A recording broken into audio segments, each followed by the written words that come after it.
네, 안녕하세요. 저는 왜 넘어갔어요? 네, 앞으로 맨 앞에가 네, 네.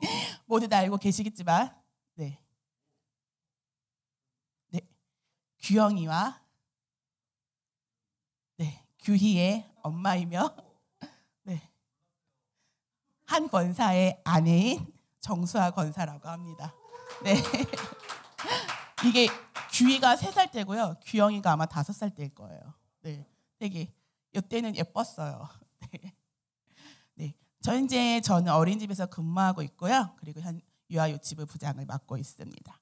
그리고 MBTI로는 저는 원래는 ESTJ였어요. 그런데 아이를 낳고 어떤 사역을 하면서 ISTJ로 바뀌더라고요. 그리고 흔히들 말하는 대문자 T와 파워 J입니다.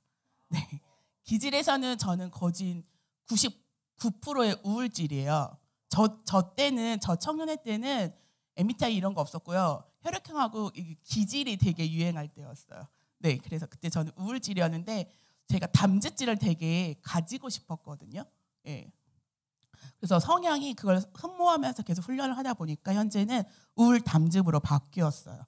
그리고 저는 관계 지향보다는 과업 지향의 성향을 지니고 있어요. 와, 되게 딱딱하죠. 모든 게 다 딱딱해요, 저는. 네, 그래서 아마 오늘 이야기를 들으실 때 되게 재미가 없으실 수 있어요. 네.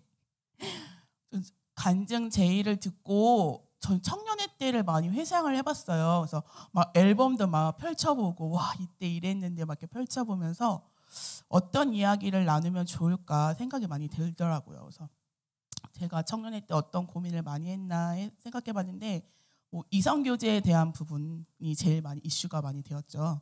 그리고 뭐 비전과 진로 그리고 하나님의 사역들에 대해 가장 많이 고민하고 기도했던 부분들이 아니었나 생각이 들었어요. 근데 이 모든 것의 가장 근본은 결국 하나님을 만나는 일이라는 생각이 들더라고요. 그래서 제가 이제 곧 50을 앞두고 있거든요. 네, 곧 있으면 이제 50이에요. 저 올해 49이어서 내년이면 50이에요. 네. 그래서 그 50을 앞두고 있는 제 삶 속에서 만난 하나님에 대해서 여러분들과 나누어 보려고 합니다. 준비를 하다 보니까 페이지가 엄청 많이 넘어가더라고요. 15포인트로 해서 준비했는데 그래서 계속 줄여서 9페이지까지 넘어갔는데 아무래도 안 되겠더라고요. 그래서 오늘 새벽에 2시에 일어나서 다시 막 3시간 동안 다시 막 줄였어요. 안 되더라고요. 네, 제가 되게 하고 싶은 말이 되게 욕심이 되게 많았던 것 같아요. 근데 오늘 설교 1부 예배 때 설교를 들으면서 내 욕심이구나. 내가 욕심을 가지고 함께 나누려고 했구나 생각이 많이 들더라고요. 그래서 네, 제가 하나님을 만났던 부분에 대해서 그냥 간략하게만 이야기를 나눠보도록 할게요. 그래서 오늘 내가 만난 하나님에 대해서 여러분들과 함께 나눌 거고요. 네, 요때가 저예요. 네. 요때가 아마 4살, 4살에서 5살 요 즈음이에요. 근데 제가 처음 하나님을 인지했던 것은 바로 이때였어요. 제가 이때 연희동에 살고 있었는데요. 지금은 딸기가 겨울에 나오잖아요. 저 때는 5월 중순이 지나야지만 딸기가 나왔어요.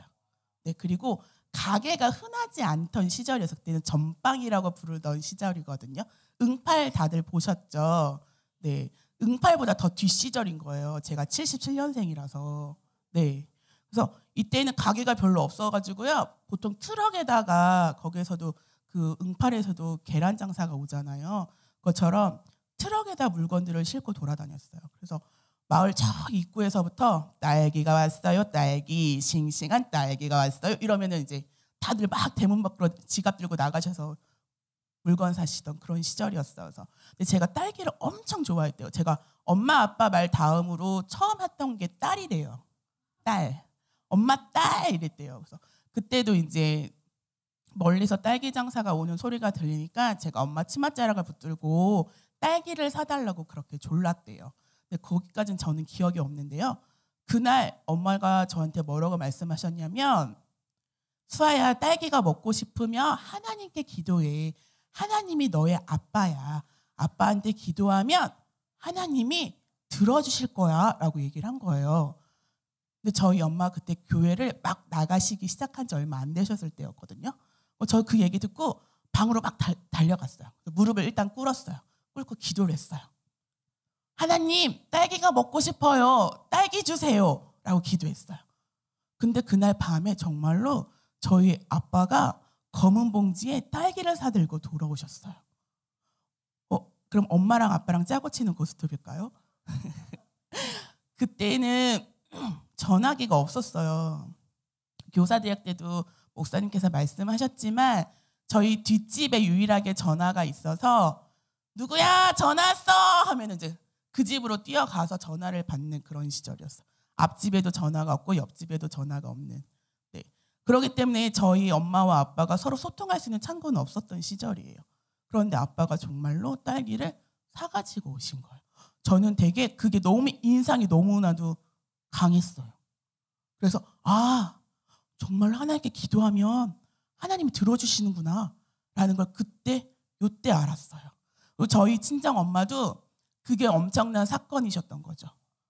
저희 엄마도 그냥 던진 말이었는데 그렇게 응답이 된 걸 보고 저희 엄마도 이제 신앙을 갖기 시작했던 시절이었어요. 그리고 저는 그 사건을 계기로 이제 램프의 요정 지니에게 소원을 빌듯이 하나님께 기도를 했어요. 그때 저 어릴 때는 치과에는 가지 않거든요. 보통 다 집에서 해결하는 시절이었는데 이빨이 아프면 개보린을 먹었어요. 개보린 유일한 약이었어요. 그러면 이제 저희 오빠 책상 위에 예수님 사진이 있었거든요. 그러면은 빨리 하나님께 기도가 응답되라고 상달되라고 오빠 책상에 올라가서 무릎 꿇고 앉아가지고 기도했어요. 울면서 침 질질 흘리면서 너무 아프니까. 근데 정말 그럼 10분 뒤면 통증이 딱 가라앉는 거예요. 정말 신기했어요. 그래서 매번 충치 때문에 아프면 항상 거기 책상에 올라가서 기도했거든요. 그런 식으로 저는 기도의 응답들을 어렸을 때 경험하면서 살아가고 있었어요. 그런데 제가 개인적으로 예수님을 처음 만났던 것은 초등학교 3학년 여름성경학교였어요. 마지막 날 밤에 이제 앞에다가 불 다 꺼놓고 앞에다가 십자가 세워놓고 그때는 정말 하얀색 그 길다란 초 있죠. 요즘 보기 힘든 거. 그때는 대부분 다 그거 썼거든요. 거기에다 불 붙여가지고 이제 예수님의 십자가의 고통에 대해서 전도사님이 설교를 해주시고 회개 기도를 시키고 그걸 이제 십자가에다 꽂는 거였어요. 근데 저도 그걸 하면서 왜 예수님은 그렇게 아파하면서 나를 위해서 십자가에서 죽었을까라는 생각이 들더라고요. 기도하는데. 그래서 왜 예수님은 그렇게 나를 사랑하셨을까? 왜 나를 사랑하실까? 근데 그렇게 기도를 하는데 그때 그날 밤에 참으로 감사하게도 그 은혜가 부어져서 저는 그 예수님의 십자가의 그 사랑에 대해서 그날 밤 깨닫게 되었어요. 그리고 예수님을 제 마음에 모시게 되었죠. 그때 이제 전도사님이 영접 기도를 하는데 그건 정말 저의 진심이었어요. 그리고 나서 저의 삶은 변화가 되었어요. 그 전에도 물론 이제 친정 엄마 손을 잡고 모든 공예배를 빠짐없이 다녔고 그리고 방학이면 어김없이 기도원에 가서 매주 가가지고 기도구를 저희 친정엄마 밤 12시가 땡 하면 다 한 명씩 1대1로 다 기도구를 다 집어넣었거든요. 그리고 1시간 동안 못 나오겠어요. 죽든지 살든지 거기에서 기도하고 나오라고. 그러면 막 기도를 해야 됐어요. 정말로. 기도를 그렇게 시키셨고 그리고 저는 이제 3학년 초반에 방언 기도도 받았거든요. 그런데 그런 것들은 모두 다 엄마의 신앙이었지 저의 신앙은 아니었던 거예요. 그런데 이때 3학년 여름 성경 학교를 통하여 저는 개인적으로 이제 예수님과 1대1 관계를 맺기 시작한 거예요. 그러니까 이제 연애를 시작한 거예요. 그렇게 해서 되게 뜨거운 마음으로 매일같이 기도하고 하나님께 나아갔지만 관계는 식을 수밖에 없어요. 물론 이제 하나님의 마음이 식진 않으셨겠죠. 저의 마음만 식었어요. 그리고 중3 때 저는 정말로 하나님은 살아 계실까? 이건 모두가 짜고 치는 이야기가 아닐까? 고민하기 시작했어요. 여러분은 그런 의문 들어본 적 없어요? 불교나 타종교처럼 사람이 만들어낸 이야기는 아닐까? 충분히 가능하잖아요. 그리고 성경은 정말로 검증된 내용인가? 여러분, 성경에도 외전이 있다는 거 알고 계세요?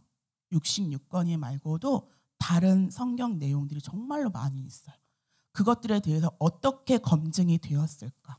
이 66권은 그 외전과 정말 구별될 수 있을까? 정말로 성령의 감동으로 쓰여진 게 맞을까? 고민하기 시작했어요. 그리고요, 제가 친구 따라서 천주교에 가서 그 6주간 거기도 그러니까 새신자 교육이거든요. 그걸 받은 적이 있어요. 그래서 천주교가 옳은 것은 아닐까? 되게 고민이 많이 됐어요. 그리고 창조론이 아니라 진화론이 맞는 것은 아닐까? 제 믿음은 흔들리기 시작했어요. 이때 정말 치열하게 고민하고 갈등했어요. 여러분들도 한 번쯤 그런 고민을 스스로 한번 던져보시고 그 해답을 성경 안에서 찾아보셨으면 좋겠어요. 그러면 다른 사람들이 무엇라 이야기할 때 흔들림이 없는 믿음을 가지실 수 있으실 거예요. 어쨌든 아이고 되게 많이 지나갔네요. 네. 그러다가 저는 대학 입시의 실패로 자존감이 바닥을 치는 시기가 찾아왔어요. 네. 적성과는 무관하게 무조건 전액 장학금을 주겠다는 이제 학교에 물리치료학과에 입학을 하게 되었거든요. 근데 정말 저는 당연히 붙을 줄 알고 담임 선생님이 안전빵으로 숙대를 써주셨는데 아니 내가 지원하는 교대에 당연히 붙을 건데 이걸 왜 내? 하고는 버렸거든요. 네, 그런 교만이었죠. 그리고 교대에서 떨어졌어요. 그리고 담임 선생님한테 뺨싸다기를 진짜 맞았거든요. 왜냐하면 숙대는 충분히 각오도 넘치는 성적이었기 때문에 이제 담임 선생님 안전빵으로 써주신 건데 제 마음대로 버려서 저는 4년제를 못 간 거거든요. 그리고 나중에 이제 울며 겨자 먹기로 이제 물리치료학과에 가게 됐던 건데 그로 인해서 저는 자존감이 정말 바닥을 치기 시작했어요. 저희 친정 오빠는 연대에서 장학금을 받고 다녔어요. 네. 네. 의용공학과라는 곳이라서 의대와 공대가 합쳐진 그런 학과거든요. 지금 그래서 우리나라에서 그 의료 기술들을 연구하는 센터에 이제 센터장으로 있는데 저희 친정 오빠 그래서 저를 사람 취급하지 않았어요. 그리고 어느 날 엄마랑 걸어가는데 어떤 분이 딸내미 학교 어디 갔어? 그런데 저희 엄마가 저를 부끄러워하더라고요. 그게 정말 결정적이었어요. 그래서 정말 자존감은 바닥을 쳐서 학교를 입학하고 제 마음대로 살았어요. 정말 제 마음대로 살았어요. 그래서 막 선배들이랑 어울리고 동기 친구들이랑 우르르 몰려다니면서 학교 수업 끝나면 야 오늘 어딜 갈까? 그래서 맨날 우르르 몰려다녔어요. 그러다 어느 날 5월 달에 그 교내 기독교 동아리에서 복음성가 찬양 축제를 한다는 포스터를 봤어요. 8명의 친구들 제가 항상 우르르 몰고 다녔는데 그중에 정말 한 명의 친구가 유일하게 교회 다니는 친구 한 명 있었는데 그 친구가 거기를 가보고 싶다고 이야기를 하더라고요. 차마 거절할 수가 없었어요. 그래서 그 친구 때문에 억지로 그 복음성가 찬양 축제를 찾아갔어요. 근데 그때 모든 순서가 끝나고 스킷 드라마를 하는데 내용이 바로 십자가에 대한 내용이었어요. 그래서 그때 그것을 보고서 저는 초등학교 3학년 때 느꼈던 그 예수님의 십자가의 그 사랑을 다시 떠올렸어요. 그리고 그 자리에서 눈물 콧물 흘리며 회개하고 감사 기도를 드리게 되었죠. 그리고 다시 첫사랑을 회복하는 놀라운 경험을 했어요. 근데 그 전에 제가 치열하게 고민을 했다고 했잖아요. 그때 그 시기에 저는 정말 하나님께 다시 첫사랑을 회복하게 해달라고 엄청 기도를 많이 했거든요. 정말 눈물 콧물 매일매일 기도를 했어요. 그런데도 그게 이루어지지 않았는데 그 우연히 갔던 그 자리에서 다시 하나님은 저를 만지셨던 거예요. 그래서 그 첫사랑을 회복하게 되는 정말 놀라운 경험을 했어요. 그리고 나서 그날 집으로 돌아가는 길에 제 어깨를 치고 가는 하구를 향해 평소 같았으면 쌍욕을 날리면서 덤볐을 텐데, 네, 제가 정말 욕을 정말 찰지게 잘하거든요. 네. 그런데 그때 순간 딱 들었던 마음이 오면, 그래, 받은 은혜를 입술로 까먹지 말자라고 결심하고 속으로 삭혔어요. 그래서 이 날이 발단이 되어서 제 입술에서는 좋은 말만 하기로 결단하고, 남자 선배를 이기던 그 말수를 끊고, 네, 이 술 끊은 것 때문에 여자 선배들은 욕 진짜 많이 먹었어요. 화장실 가면 야, 네가 뭐가 그렇게 달라지겠다고 술을 끊어? 저한테 진짜 엄청 욕을 했거든요. 그럼에도 불구하고 술을 끊고, 그리고 친구들과 어울려서 몰려다니던 그 발걸음을 그 기독교 동아리로 향하게 되었어요. 네, 지금도 그때 제가 그 자리에서 평소와 같이 쌍욕을 날리고 싸우자고 덤볐다면 지금의 내가 있을 수 있었을까 생각해요. 그 결심을 작은 행동으로 옮겼기 때문에 그 다음에 은혜가 나한테 있을 수 있지 않았을까 생각합니다. 그 작은 것 하나로부터 시작된 그 결단, 하나님의 자녀답게 살겠다는 그 결단을 행동으로 옮기는 작은 시작, 그것이 다시 회복한 첫사랑 잃지 않겠다는 그 다짐으로 제 인생은 정말 제2의 인생을 맞이하게 돼요. 저는 그렇게 1학년 2학기를 보내고 새해를 준비하면서 올레이션스 경배와 찬양 혹시 들어보신 적 있어요? 네. 거기가 방학 때마다 경배와 찬양 학교를 했거든요. 네, 잠시만요.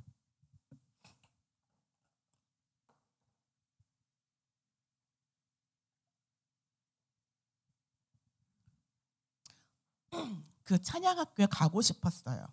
그런데 그 당시 저는 학교에 갈 차비도 사실 없었거든요. 그래서 학교에 가서 친구들과 선배들한테 나 100원만 줘 했어요. 그거 모아서 그걸로 차비 만들어 집에 오고 그 다음 학교 갈 차비를 만들었어요. 그런 시절이어서 전 지금도 그때 그 경배찬양학교 회비가 기억이 나요. 7만 원이었어요. 근데 그러면 그 7만 원 엄청난 돈이었어요. 그때 학식이 2,000원이었거든요. 그 정도였어요. 그때 떡볶이가 500원, 학교 식당에서 파는 떡볶이가 500원 요 정도였던 그때였기 때문에 7만 원이면 엄청난 금액이었어요, 저한테는. 그래서 솔직히 친정엄마한테 엄마 나 여기 가고 싶은데 7만 원 줄 수 있어? 그때 우리 엄마가 없어 라고 이야기했어요. 그래서 기도했어요. 근데 날짜는 점점점 다가오는데 돈은 없는 거예요. 다음 주 월요일부터 금요일까지가 경배하자는 학교인데 돈이 없었어요. 그런데 수요일 날 담임 목사님이 저를 부르셨어요, 집으로. 수아야, 우리 집에 와봐. 갔어요. 뭔가 하고. 담임 목사님이 집으로 부를 일이 별로 없는데 갔더니 무슨 봉투를 하나 주시더라고요. 새벽에 기도하는데 하나님이 너한테 이걸 주래. 네? 이게 뭐예요? 그랬더니 집에 가서 펼쳐봐 하시더라고요. 가서 봤는데 딱 7만 원 들어있었어요. 아, 하나님께서 나를 여기로 부르시는구나. 그래서 그 경배찬양학교에 갔어요. 그리고 거기에서는 저는 정말 새로운 삶을 맞이하게 됐어요. 제가 자존감이 바닥을 쳤다고 했잖아요. 그래서 그 안에 저의 쓴뿌리들이 그때 그 경배찬양학교를 통해서 저는 마주하게 되었고 하나님 앞에 아프다고 고백하게 되었어요. 그리고 그때 하나님께서 그 하세반 선교사님이 보통 찬양하면서도 안수를 아무나 해주진 않거든요. 그런데 저한테 안수를 해주셨어요. 안수해 주시면서 뭐라고 했냐면 아이야 무릇 지킬 만한 것보다 너의 마음을 지켜라 하고 말씀하시고 또 다른 사람 쭉 가셨거든요. 근데 그 마음이 와, 그 무너졌던 저의 마음이 회복이 되더라고요. 그리고 하나님께서 여전히 나를 사랑하시고 계신구나 라는 마음을 붙들고 저는 이제 올레이션스 경배 찬양학교 훈련생이 되었어요. 그리고 학교에서는 학교 기독교 동아리에서 계속적으로 훈련을 받았어요. 저희는 그때 저희 학교에도 여러 선교단체들이 되게 많이 들어와 있었음에도 불구하고 제일 활발하게 했던 것은 저희 기독교 동아리였거든요. 저희 기독교 동아리 아침에 8시마다 매일같이 큐티를 했어요. 근데 이 집에서 학교까지 버스 타고 빨리 가면 2시간 반에서 3시간 거리인데 항상 그 큐티에 갔어요. 큐티에 가고 저희는 그리고 점심시간 딱 12시 땡 하면 점찬이라고 해서 점심 먹는 걸 포기하고 제일 사람이 많이 모이는 곳에 모여서 노방찬양이죠. 그거를 매일매일 해요. 그럼 사람들이 와가지고 매일매일 했거든요. 예. 그렇게 하고 그렇게 하면서 사람들이 정말 거기에서 찬양 인도하는 훈련이 되는 거예요.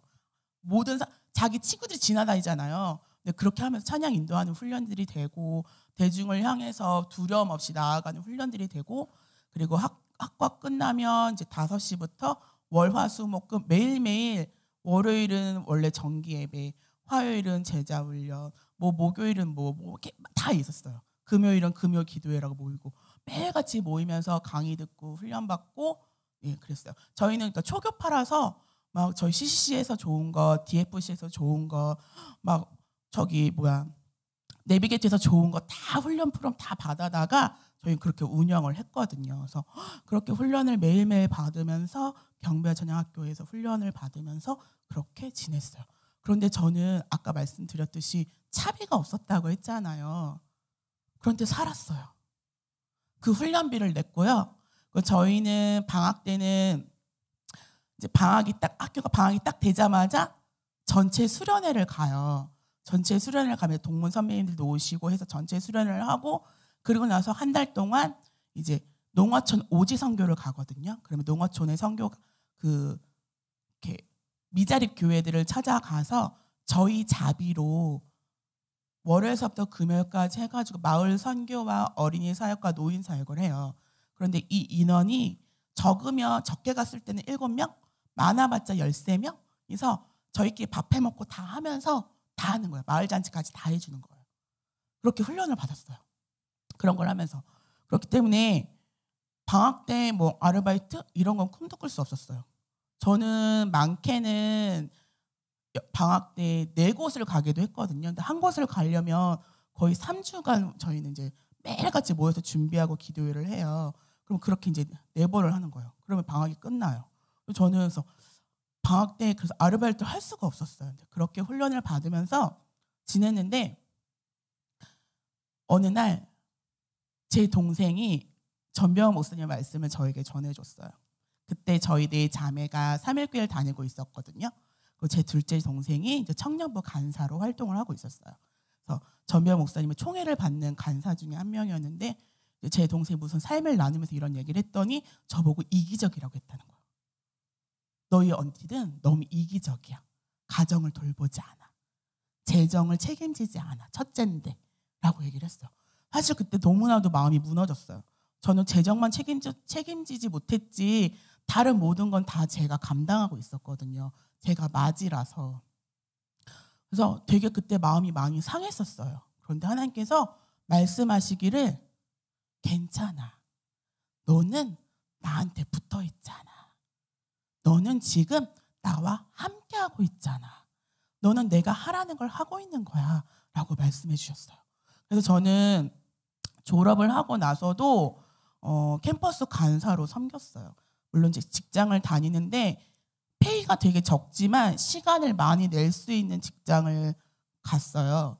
그래서 캠퍼스 간사로 2, 3년 섬기고 예, 그렇게 제자 양육을 하고 예, 그렇게 하면서 올레이션에서 계속 훈련을 받으면서 살아갔어요. 그때 제가 양육했던 제자들은 지금도 연락을 해요. 그래서 제가 어느 날 뜬금없이 전화해요. 누구야? 너 요즘 생각이 나서 전화했어. 그러면은 어떻게 알았어요? 저 지금 무슨 일이 있어요? 하고 얘기하거든요. 네. 그래서 그 후배들이 아직도 제가 전화하면 깜짝깜짝 놀래요. 아, 선배님 전화 올 때 될 줄 알았어요. 라고 얘기를 해요. 전화하면 이제. 그래서 저는 누가 생각이 자꾸 나면 그냥 전화해요. 아, 하나님 사인이구나. 기도 제목 알아오라는 사인이구나라고 생각하고 전화를 해요. 네. 그래서 그렇게 살아가다가 저는 되게 사역에 대해서도 고민이 정말 많았어요. 어느 날 저는 정말 열심히 일을 하는데 어떤 친구는 그냥 가서 그 자리에 은혜만 받고 있는 거예요. 네, 저랑 정말 단짝인 친구가 있거든요. 근데 그 친구 기질은 그거예요. 딱 던지는 친구. 뒷일은 생각 안 하고. 그리고 자기는 가서 그 자리에서 은혜 받고 있어. 난 뒤에서 막 땀 삐질삐질 흘리면서 막 일해야 돼. 어느 날 너무 화가 나더라고요. 하나님, 나도 은혜 받고 싶어요. 왜 쟤만 은혜 받아요? 왜 일은 나 혼자 다 해요? 그랬어요. 그랬더니 하나님께서 마르다와 마리아에 대한 이야기를 해주셨어요. 얘야, 너는 마르다야. 라고 말씀을. 하나님, 마르다가 뭔 죄예요? 마르다도 예수님 만나고 싶어요.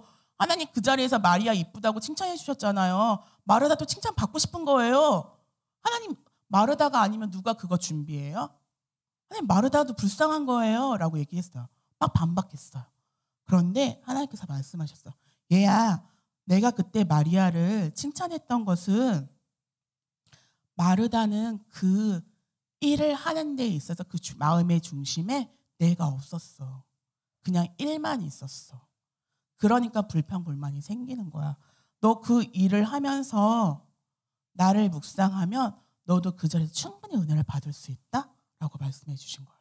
그래서 저는 그때 머리를 띡 맞은 것 같았어요. 그래서 마르다와 마리아에 대해서 끊임없이 묵상했어요. 그리고 그랬더니 제 마음 안에서도 더 이상 일하면서 하나님 왜 나만 이래요? 하나님 왜 나만 수고해야 돼요? 이런 불평이 모두 다 사라지더라고요. 왜냐하면 하나님께서 저에게 그런 기질을 주셨어요. 여러분 그런 이야기 들어봤죠? 보이는 사람이 해야 되는 거라고. 네. 하나님께서 저에게 그런 기질을 주신 거예요. 그 일들을 감당해야 되는 기질을 주셨고 그 일에 그렇게 사용하시려고 저를 그렇게 만들어 주셨다는 것을 마리아와 마르다 이야기를 통해서 저는 깨닫게 되었어요. 그래서 이렇게 계속된 훈련을 받으며 저는 승승장구하고 있었어요. 세상 사람들이 봤을 때는 쟤는 왜 저렇게 살아라는 거였지만 저는 저의 삶에서 너무나도 기쁨이 넘치고 그렇게 승승장구하며 살았어요. 그러다가 저는 이제 결혼을 해야 되는 때가 오잖아요. 네. 그러니까 갑자기 마음이 급해졌어요. 저는 계속 사역하느라고 모아놓은 돈이 없거든요. 네. 맨날 직장 빨리 끝내고 가서 교회 일에 캠퍼스 일에 막 이러고 있으니까 아무것도 돈을 벌 수 있는 타이밍이 없는 거예요. 하나님 큰일 났어요.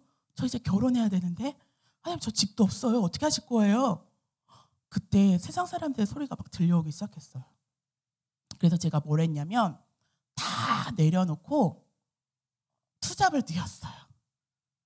하다못해 쓰리잡까지 뛰었어요. 네. 막 마음이 급해진 거예요. 그런데요. 되게 놀라운 일이 생겼어요. 쓰리잡 뛴 지 2달 만에 저는 더 이상 걸을 수 없게 되었어요. 어느 날 아침에 이제 출근하러 가는데 제가 물리치료과라고 했잖아요. 평지를 걷는 느낌과 계단을 걸어가는 느낌과 올라갈 때 느낌의 통증이 이거 척추 몇 번인데 해가지고 그 길로 직장에 전화하고 다시 병원으로 갔어요. 네, 맞았어요. 그래서 병원에 2달 입원했어요. 그래서 괜찮아졌거든요. 그리고 괜찮아져서 집에서 괜찮아졌다고 청소를 하다가 깝죽거리다가 휘청하면서 저는 더 이상 일어날 수 없는 지경에 다다랐어요. 그래서 정말 누워 있었어요. 그리고 그 통증이 여러분 허리 디스크 환자들의 통증은요 겉으로 멀쩡해 보이는데 정말 죽고 싶어요. 여기를 정말 하반신을 다 도려내고 싶어요. 정말 미쳐버려요. 정말 계속 울었어요. 울고 이제 병원에 연락을 하고 저는 앰뷸런스에 실려가지고 병원에 갔어요. 가서 병원에서도 대기실에서 그냥 아무 의자나 바닥에 그냥 누워 있었고 그냥 그 길로 입원과 동시에 다른 사람의 수술 스케줄을 뺏어서 긴급하게 수술을 할 수밖에 없었어요. 그리고 저는 9개월의 재활 치료를 받아요. 네, 한 2달은 그냥 누워서 대소변을 받아내었어요. 그리고 그 다음에 침대에서 일어나는 훈련을 한 달 하고요. 침대에서 내려오는 훈련, 그 다음에 평지를 걸어가는 훈련, 그 다음에 평지를 걸어가는 훈련한 다음에 그다음 계단을 내려가는 훈련을 해요. 근데 내려가는 것보다 올라가는 게 더 쉬워요. 올라가는 훈련한 다음에 내려가는 훈련을 하고 그렇게 해서 재활 치료를 해서 9개월 만에 저는 그나마 정상적으로 움직일 수 있게 되었어요. 그런데 저는 되게 춤추는 걸 좋아하는 사람이었거든요. 그래서 워십 댄스를 엄청 잘했어요. 그래서 워십 댄스 창작으로도 만들고요. 그 워십 댄스를 가르치기도 하고 공연도 하는 그런 사람이었거든요. 그러니까 되게 여러 가지 일들을 하는데 더 이상 저는 허리를 쓸 수 없는 사람이 되었어요. 그때 그 절망감이란 이루 말할 수가 없었어요. 그때 저의 남자친구가 주말마다 와서 저의 대소변을 다 받아내고요. 저 화장실 가서 뒤처리를 못하니까 남자친구가 다 해줬어요. 되게 창피했잖아요. 창피한데 어쩔 수가 없었어요. 저희 친정엄마가 5일을 저랑 그러고 있으니까 하루는 집에 갔다 오셔야 되니까 어쩔 수가 없었어요. 그래서 아침 6시부터 와서 밤 12시에 남자친구가 그렇게 갔어요. 그렇게 저를 병간을 했어요. 그랬던 남자친구가요. 갑자기 신학을 한대요. 제가 제일 하나님께 훈련을 받으면서 제일 말씀드렸던 게 뭐냐면 하나님 저는요. 여기 한국 땅에서 사역하는 사람 너무 싫어요. 하나님 전 사모는 못해요. 하나님 제 성격 아시잖아요. 저 사모감은 아니에요. 저 사모 못해요. 저 그냥 선교사적인 마인드로 미셔너리 키드 MK 사역이라고 해서 선교사 자녀들을 교육하는 사역이 있거든요. 하나님 저 선교사적 마인드 그거 할게요. 하나님 저 부르시면 꼭 저를 쓰셔야겠다고 하면 저 그거 할게요 라고 기도했던 사람인데요. 신앙을 하겠대요. 근데 어떻게 해요? 대소변 다 받아내준 사람인데. 그래 일단 해. 그런데 거기까지야. 문서선교에 대한 꿈이 있었던 사람이라서 자기가 좀 더 그거를 신학적으로 더 공부를 해서 문서선교에 쓰고 싶다고 해서 그럼 거기까지야 라고 얘기를 했어요. 그런데 인생은 제 마음대로 되지가 않더라고요. 네, 사역자의 길을 걸었어요. 네, 그래서 덩달아 저도 사역자의 길을 걷게 되었어요. 네, 그러면서 저는 이게요, 저 되게 ESTJ라고 있잖아요. 되게 활발한 사람인데요. 교회 가서 사모는 조용히 있어야 돼요. 네, 조용히 있어야 돼요. 그러니까 ISTJ로 바뀌더라고요. 그렇게 오랜 시간을 사니까 이게 누구랑 삶을 나눌 수도 없고요. 그러니까 ISTJ로 바뀌더라고요. 그게 너무 힘들었어요, 저는.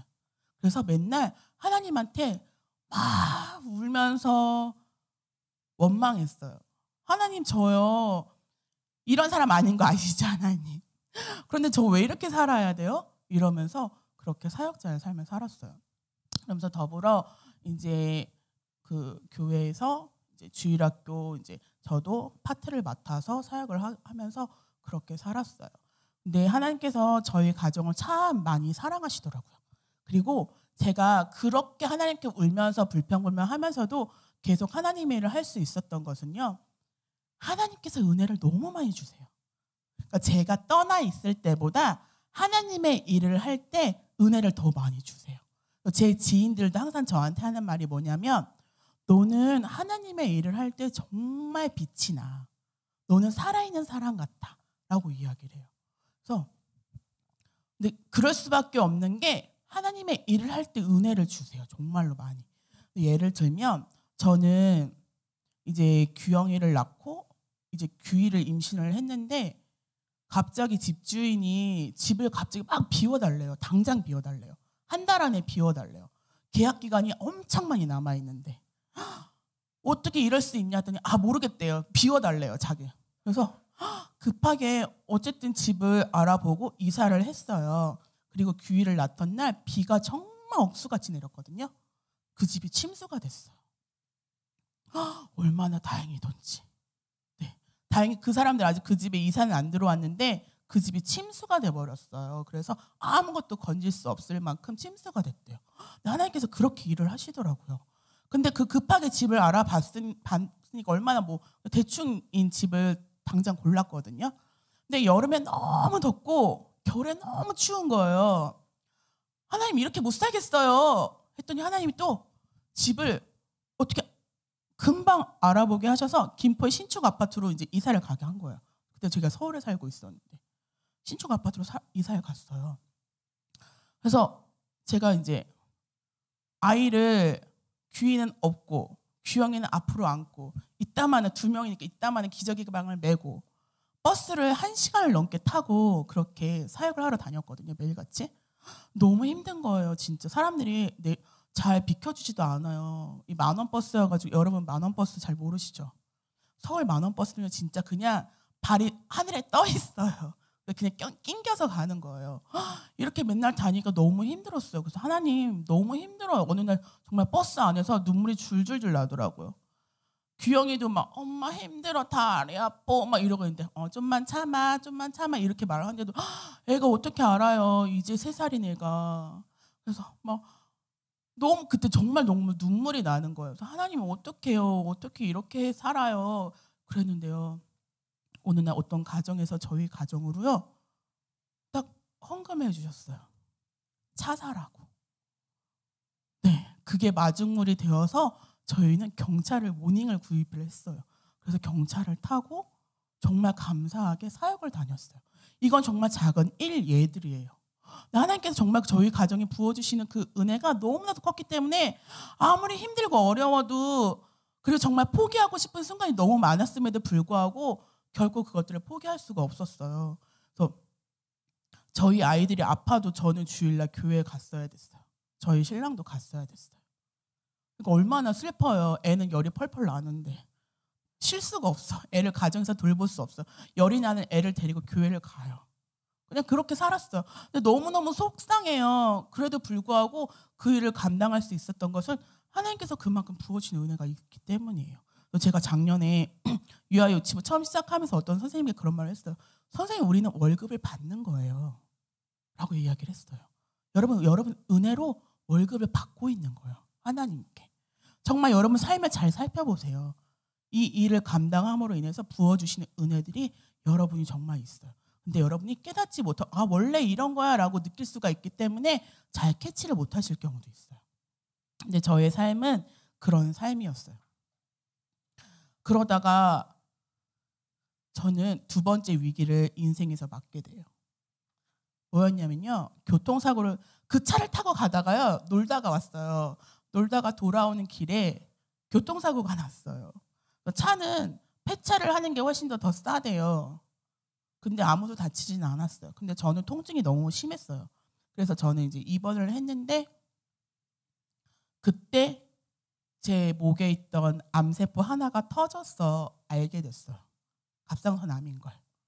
그래서 그때 저는 이제 마침 국립암센터에 후배가 근무하고 있어가지고 그 지인으로 인해서 이제 빠르게 입원을 하고 또 다시 수술을 받게 돼요. 이게 암세포가 터지면 확 번져버리거든요. 근데 의사 선생님이 여시고 말씀하시는 게 딱 임파절로 이제 전이가 막 시작이 되려는 찰나에 온 거라고 하더라고요. 그래서 저는 갑상선을 모두 다 절제를 했어요. 그리고 그 수술 들어가기 전에 의사 선생님이 말씀하셨어요. 제가 그 암세포 붙어 있는 게 이 갑상선 주위에 성대신경이 지나가거든요. 거기랑 딱 붙어 있어서 아예 목소리를 잃으실 수 있습니다. 그래서 각서 쓰고 그리고 수술 들어간 거예요. 그래서 수술 끝나고 제가 제일 먼저 뭐 했게요? 엄마 목소리 나오네? 오 다행이다 그랬어요. 목소리는 다행히 나왔어요. 하지만 더 이상 노래는 부를 수 없어요. 그때 저는 미 이상 올라가지 않았어요. 그런데 저는요 아까 춤추는 거 좋아한다고 했잖아요. 찬양하는 것도 엄청 좋아했거든요. 그래서 찬양 부를 때 화음 넣어서 부르는 거 너무 좋아했어요. 맞다. 네. 여기 보면 저 싱어도 되게 많이 했거든요. 이게 저 20대 때예요. 이게 농어촌 선교 가가지고 예배 인도하고 이거 달란트 시장할 때 음식 저거 저 혼자 다 하는 거예요. 네. 애들 다 밥해 먹이면서 저렇게 혼자 다 했어요. 하면서 설교도 하고 프로그램도 인도하고 진행도 하고 다 했어요. 저렇게 찬양하는 거 엄청 좋아했는데 더 이상 찬양을 부를 수가 없대요. 그런데 그때 병원에서 저한테 말했어요. 목소리 성형할 거냐고, 성형 치료할 거냐고. 근데 그거는 보험 처리가 안 된대요. 그러니까 뭐 사역자로 살았는데 돈이 얼마나 있겠어요. 그냥 목소리 나온 것만으로 감사해요 하고 안 했던 걸 지금 엄청 많이 후회해요. 네. 그래서 제가 자꾸 그 이후로 지금은 진짜 많이 좋아진 거 지금 13년이 지났거든요. 지금 많이 좋아진 건데 여전히 아직도 말 많이 하면 목소리 금세 잠기고요. 아직도 오늘 오전에 보니까 도 이상은 높은 도 이상은 목소리 전혀 안 나와요. 네, 나오지 않고 그래서 가끔도 신랑은 그것 때문에도 하나님께 진짜 많이 기도했어요. 하나님 저 찬양 정말 하고 싶은데 목소리 안 나와요. 하나님 왜 제 몸뚱아리를 이렇게 만드셨어요? 이런 기도 진짜 많이 할 때 진짜 많아요. 순간순간 더 이상 움직일 수 없고 목소리도 안 나오죠. 그리고 갑상선은 우리 몸에 있는 모든 호르몬을 관장을 하는 기관이에요. 그래서 사실 갑상선 하면 사람들이 되게 괜찮아 하는데요. 평생이 망가지는 거예요. 아무것도 할 수 없어요. 더 이상 내 마음대로 뭐든지 할 수 없어요. 저 파워 제이라고 있죠. 하루에 5분 단위로 스케줄을 잡는 사람이에요. 계획을 쫙 짜는 사람이에요. 그래서 그대로 사는 사람이에요. 그래야 만족감을 느끼고 안정감을 느끼는 사람인데 계획 이제 아무런 소용이 없어요. 더 이상 소용이 없어. 계획해봤자 할 수 없어요. 뭐 하나 하고 나면 몇 시간 누워 있어야 돼요. 더 이상 내 마음대로 아무것도 할 수 없어요. 지금도요. 저 아침에 고함량 복합 비타민에 그다음에 이제 갑상선 약들 먹고 그다음에 링티를 먹어요. 링티를 먹고 아침에 커피 4개를 때려 부어서 마셔요. 그래야 하루 아침을 시작할 수 있어요. 근데 여전히 오후 3시 지나면 이제 기력이 없어요. 그럼 이제 어린이집에서도 말수가 줄어요. 너무 기진맥진해요. 그래서 퇴근하고 집에 오면요. 저 일단 얘들아 잠깐 기다려. 그럼 엄마 저는 1시간 더 쭉 가만히 누워 있어요. 그리고 나서 뭘 하기 시작을 해요. 아직도. 그리고 저녁 때요. 이제 피로 회복에 좋다는 간약과 모든 약을 다 또 몸에 막 다 때려 부셔. 안 그러면 잘 수가 없거든요. 기력이 없어서. 그래서 지금도 그런 삶을 살고 있어요. 그럼에도 불구하고 저는 계속적으로 하나님의 일을 하고 싶고 계속 하나님의 일만 하면서 살고 싶은 이유가 그 일을 하면서 하나님의 은혜를 많이 느끼기 때문이에요. 그리고 하나님께서 계속적으로 저를 만지시는 것을 제가 느끼기 때문이에요. 그래서 저는 되게 부족하고 연약한 사람이라는 걸 너무나도 뼈저리게 잘 알아요. 되게 못났고 제가 아이를 낳기 싫었던 이유가 한 가지 있었는데요. 제가 미스 때부터 어린이집 교사를 했기 때문에 제가 얼마나 차가운 사람인지 저는 알고 있거든요. 저의 기질이 다 냉정하고 차가운 사람이에요. 그래서 우리 아이들에게 내가 냉장고 엄마면 어떻게 하지? 라는 생각을 많이 했었어요. 그런데 하나님이 그러함에도 불구하고 나는 너를 사랑하고 너 있는 그대로 좋게 해. 너 있는 그대로 내가 너에게 아이들을 맡길 거고 너 있는 그 모습 그대로 내가 사용하기 위해서 그렇게 만들어 놓은 거야 라고 하나님이 저한테 말씀하셨어요. 그래서 저는 아이들을 낳았고 여전히 저희 아이들에게 저는 정말 냉정한 엄마예요. 우리 규희가 항상 말해요. 엄마 티야? 이래요. 지난주 금요일 날에도 저희 어린이집에서 저 지금 현재 영세반 아이들이거든요. 근데 한 아이가 추워 그러는 거예요. 제가 뭐라고 그랬게요? 이불 덮어 그랬어요. 낮잠 시간에 누웠는데 애가 그래서 추워 이러는 거예요. 걔가 요즘 한창 막 말을 배우는 친구라서 추워 이러길래 이불 덮어 그랬죠. 그랬더니 옆에 있는 선생님이 빵 터지면서 웃으시더라고요. 아이한테. 아니 맞잖아. 추우면 이불 덮어야지. 저 그렇게 티예요. 네. 그런데도 불구하고 하나님이 저를 사용하시더라고요. 왜냐하면 하나님이 저를 그렇게 만드셨거든요. 그래서 저는 그런 하나님을 만나면서 제가 결심했던 게 있었어요. 20대부터 저는요. 하나님께 이런 고백을 드렸어요. 하나님 저는요. 하나님한테 추수 날 엄청 더워요. 추울 때 아니거든요. 더울 때 추수예요. 우리. 그때 추수 하루 종일 얼마나 덥겠어요. 근데 이때 얼음 냉수 같대요. 하나님 저는요. 하나님 마음을 이렇게 시원하게 해드리는 시원한 냉수가 되고 싶어요. 얼음 냉수가 되고 싶어요. 라고 고백을 했어요. 그리고 항상 날마다 내가 이런 삶을 살고 있는가? 라고 돌아보면서 살아요. 그런데 저도 사람인지라 하나님과 권태기가 올 때도 정말 많아요. 네. 그때마다 다시 이 말씀을 되새기면서 무릇 지킬 만한 것보다 너의 마음을 지키라고 하셨던 그 명령대로 저의 마음을 다시 되돌아보고 지키면서 그렇게 살아가려고 하고 있습니다. 많이 부족하는 건 알고 있어요. 그런데 나를 만나주시는 그 하나님과 저는 계속적으로 만나면서 그렇게 살아가려고 합니다. 우리 젊은이의 때에 우리 청년 여러분들도 하나님을 만나셨으면 좋겠어요. 그래서 그 하나님이 나에게 얼마나 많이 역사하고 계시는지 살아 계신지 알았으면 좋겠어요. 그래서 여러분들이 이번에 수련회 때도 뜻을 정하여라는 주제로 다녀오셨잖아요.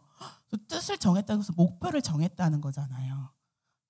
그래서 TJ는요, 목표 정하면 아무것도 안 봐요. 그냥 쭉 가요. 쭉 가요. 네. 여러분들도 다른 거 보지 않고 그 목표를 정해서 쭉 가시는 여러분들이 되셨으면 좋겠습니다. 네. 이상 간증을 마치도록 하겠습니다.